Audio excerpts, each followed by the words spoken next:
আসসালামু আলাইকুম। আশা করি সবাই অনেক ভালো আছো এবং সুস্থ আছো। তো আজকে হচ্ছে আমাদের 14 নম্বর ক্লাস এবং এই ক্লাসেও হচ্ছে আমরা নতুন কিছু শিখবো। কেমন?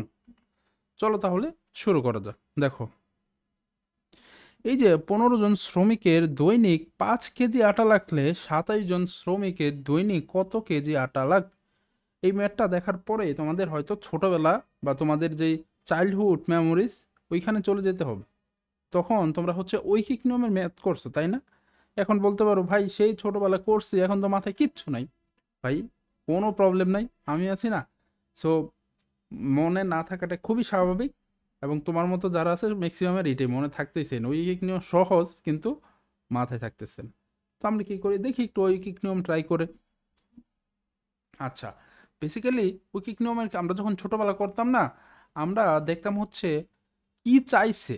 কি চাইছে বলতে যেমন আহ, যেমন এখানে কি কত কেজি চাইছে।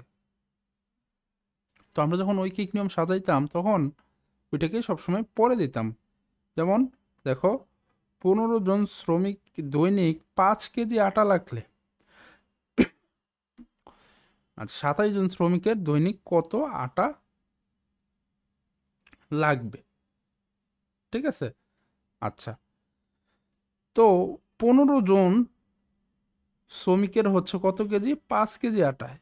তো একজন শ্রমিকের অবশ্যই কি কি লাগবে? তোমার কম। কম হলে ভাগ পাই, এইটা। তারপরে হচ্ছে কি 27 জনের বেশি। বেশি হইলে কি গুণ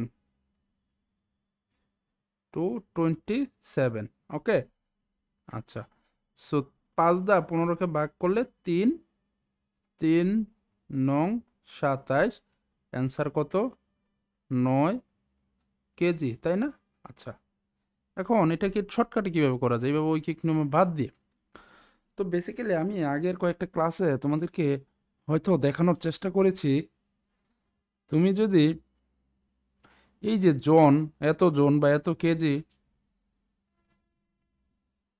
ঠিক আছে, অথবা আচ্ছা এটা বাদ দিলাম, তুমি জাস্ট একদম বেসিক কনসেপ্ট চিন্তা করো। দেখো এটা আরো শর্টকাটে কিভাবে করা যায়।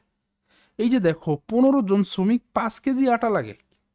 খেয়াল করো কিন্তু, 15 জন শ্রমিকের কয় কেজি আটা লাগে? 5 কেজি আটা লাগে। এখন এই যে এটা একটা কি ইকুয়েশন দেওয়া আছে, এটা কি একটা শর্ত দেওয়া আছে, এটা একটা রেশিও দেওয়া আছে। এখন এই যে রেশিও আর কিচ্ছু যদি তোমার ম্যাথে না থাকে, তুমি অন্তত এটা বুঝতে পারবা 15 জনের 5 কেজি লাগে।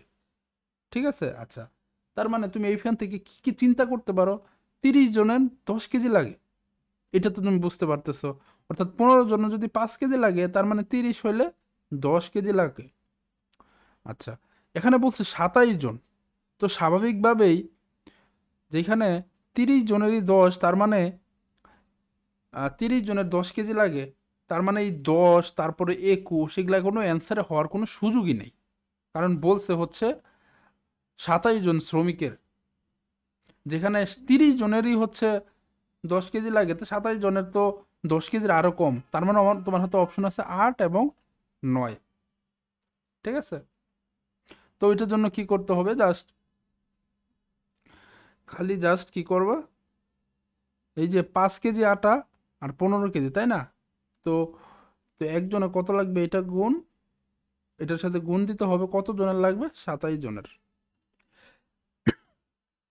অ্যান্সার 9। তো এটা যদি হয়, তাহলে এটার অ্যান্সার কি হবে? তুমি কি করবে? কমেন্টে অ্যান্সার দিয়ে দিবে। কেমন? কমেন্টে জানাও। তো আজকে এই পর্যন্তই। সবাই ভালো থেকো, সুস্থ থাকো।